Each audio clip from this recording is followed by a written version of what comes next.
Vas-y. Moteur. Ça tourne. Vas-y, passe. Je n'ai pas. L'antenne! 11.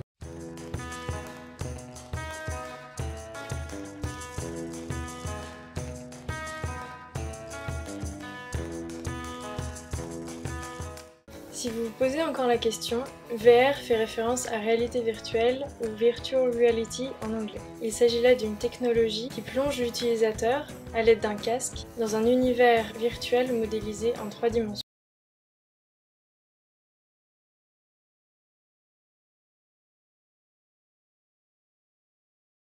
Même s'animer sous l'effet de son simple regard.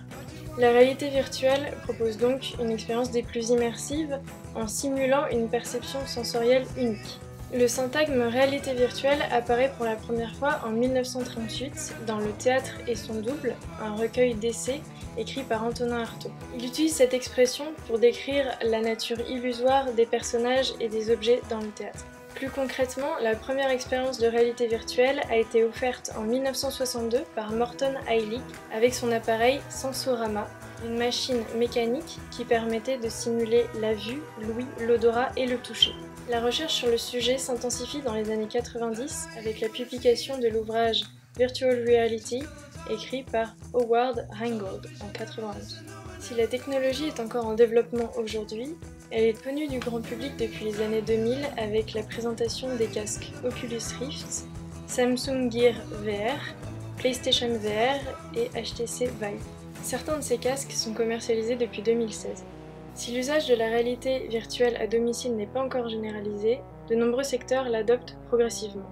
Sont développés en réalité virtuelle des jeux vidéo, des courts-métrages, des documentaires ou encore même des clips musicaux. Certains musées complètent même leur exposition avec des installations en VR, comme le Grand Palais en 2017, qui propose à son visiteur de s'immerger dans la peinture de Gauguin. Même la médecine s'empare de la VR pour soigner certaines phobies, ou encore l'armée pour former de nouvelles recrues. Certains considèrent la VR comme un nouveau support artistique. De plus en plus de festivals font une sélection des meilleures créations pour les présenter au public et décernent même des prix.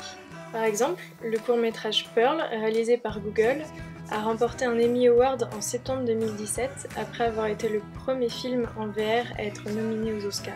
Sur cette même lancée, en mai 2017, le Festival de Cannes a programmé pour la première fois un film en VR en sélection officielle. Reste à voir lequel de ces secteurs tirera le plus parti de cette technologie dans les années à venir. Au revoir.